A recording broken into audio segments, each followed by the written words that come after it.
it's Louisa, and in today's video I am going to be participating in the Bugs Life edition of the Melick Adventures monthly collab series. If you're a returning viewer or subscriber, thank you so much for coming back. I really appreciate the support. And if you're new here, hi, my name is Louisa, and I'm just a girl who's trying to incorporate her childhood loves and hobbies into her adult lifestyle. And one of those loves was and still is Disney. So today's video is going to be the first of a brand new kind on my channel. First of all, it is a part of something that one of my favorite other channels in the Disney YouTube community is putting on, Melick Adventures. They are fellow Disney Kansas YouTubers. They are actually putting on a monthly collaboration series this year, and so each month they will host 2 collabs, and each revolves around a different Disney movie that they happen to love. And so for these collaborations, you can do whatever you want. You can show off your collections, you can make a craft, and today I'm going to actually be doing a story time because I have a Bugs Life book. So A Bugs Life is the theme for this particular collab for the second one of January. And A Bugs Life is one of my favorite movies, always has been since I was a kid. I had a Bugs Life sheets when I was like 4 or 5 years old, so I was a big fan. And last year I discovered these books at thrift stores, antique stores for the first time. I had no idea that these existed. I did not know of their existence as a child. And it is this A Bugs Life book series. I don't really know what it's called because it just says complete your library, collect all 12 books. And this is volume 1, Flick the Inventor. But I started finding these and I just have been so curious. So today for this collab, and also just maybe in the future on my channel if it's popular, we're going to be doing Louisa Ruby's story time, where I read a book to you. So this is one of 2 of the A Bugs Life books that I have.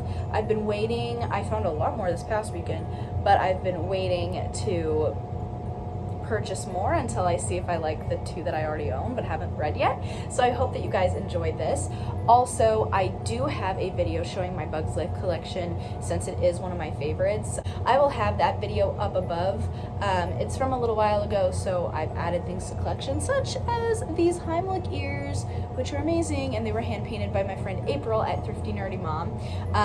But if you want to see some of my Bugs Life collection, check out that video. Still pretty relevant, and I still have most of the items. It's only been added on to.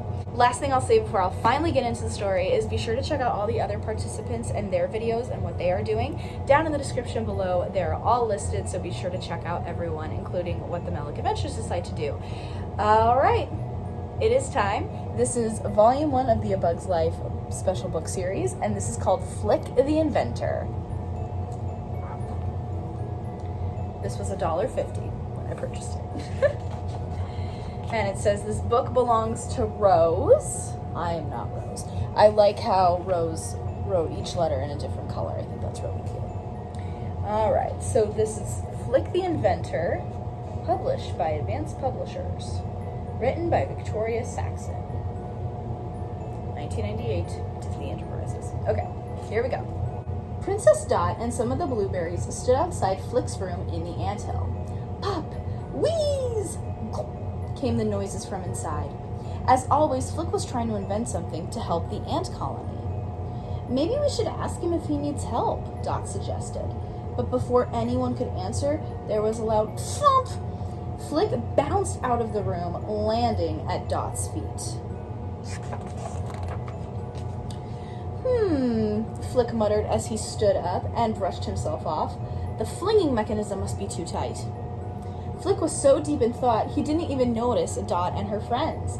He marched right past them and back into his room. Well, Dot said, at least we know he's okay. The next morning, Dot saw Flick at the edge of the fields with a funny-looking machine. Hi, Flick, Dot said. What you working on? Oh, hello, Princess, said Flick. He smiled happily. This is my pick-up and mover machine. How does it work? Asked Dot. Here, let me show you, Flick said as he helped Dot up onto a rock. Then he started his machine. Soon an arm on the machine reached out and grabbed Dot.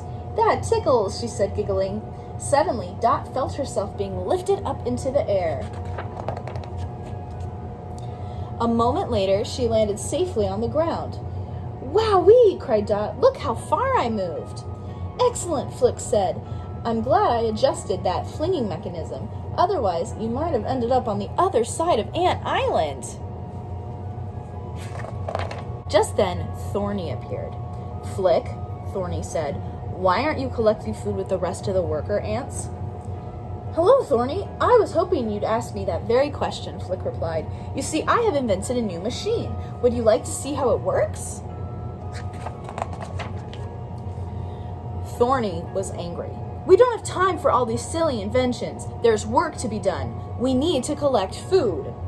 "But," Flick tried to explain, "just get to work like the other ants," Thorny called as he stomped away. Flick hung his head. "Don't worry, Flick," Dot said. "You'll figure out some way to use your invention. I just know it." "Yeah, it must be good for something. But what?" Flick said to Dot as he walked out to the fields to work. Later that night, Flick sat in his room trying to think of a useful invention. Suddenly, he got an idea. He worked deep into the night.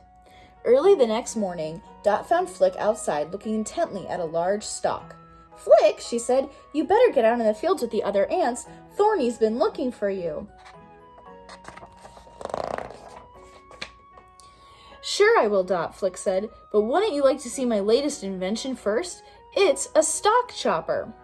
"Flick, you're gonna get in trouble," Dot warned. "You're supposed to be collecting food." Yes, Flick said. I will, right after I try this out. Stand back, Princess." Flick started up his machine and set to work. Moments later, the stalk was chopped neatly in half. "Aha!" Flick cried. "It worked. How do you like that, Princess?" But Dot didn't answer. Thorny did. "How many times do I have to tell you? There's work to be done," cried Thorny. "But Thorny," Flick said, "look at this. It's my new stalk chopping machine." "We don't have time for this," Thorny insisted. "But I'm sure," Flick began. "We don't need to chop stalks. We need to collect food," Thorny told him.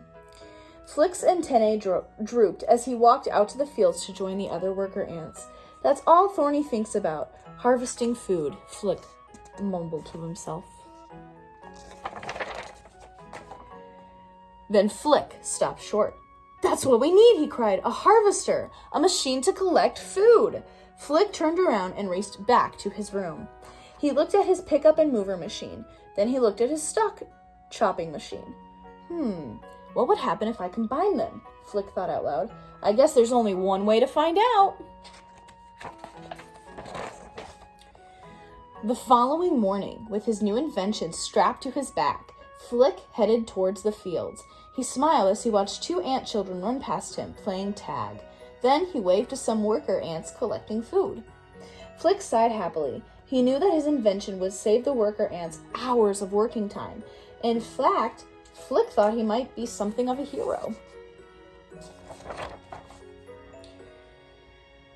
Flick tried to get Thorny's attention, but Thorny was too busy talking to Princess Ada, and Princess Dot was nowhere to be found. "Flick," one of the worker ants called out, "what crazy thing did you invent this time?" The other ants laughed too. "That Flick," one said, "he's always thinking up useless stuff." But Flick didn't mind the other ants teasing.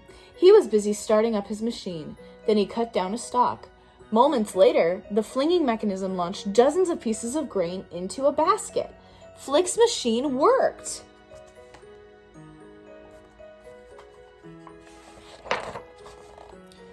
"Hey," cried one worker ant, "that's your pickup and mover machine." "That's right," Flick said proudly. "And it's connected to your stalk chopping machine," said another ant. "Uh-huh," Flick replied. "Wow," shouted the worker ants. "Yep, I put them together and made a harvester," Flick explained. "Now one ant can collect as much food as a whole bunch of ants put together." "Hooray!" cried the other ants. 3 cheers for Flick. Flick grinned. He had done it. he had finally created a really useful machine. That's the end of the story, but then at the end of each one, there's a Dear Blueberry Journal entry by Dot. So here's this one. Dear Blueberry Journal, boy, the worker ants sure do work hard. Just a few of them collect enough food for the entire ant colony to survive winter. Sometimes the seeds are already on the ground and the workers pick them up and carry them away in their mouths. Other times they have to cut the seeds off the grasses and weeds before they can take them. Now that we have Flick's harvester, everyone can gather seeds faster and more easily. Then all the worker ants have to do is carry them inside the nest to keep them dry. Hooray! More time to play. Till next time, Dot. There we go. So that was Flick the Inventor, Volume 1, or the first book in a series of 12 of A Bug's Life books. So I hope that you guys enjoyed it. If you did, be sure to give it a thumbs up. Comment down below, what did you think of the story? Would you like to see more story times with me? I would be very curious to know.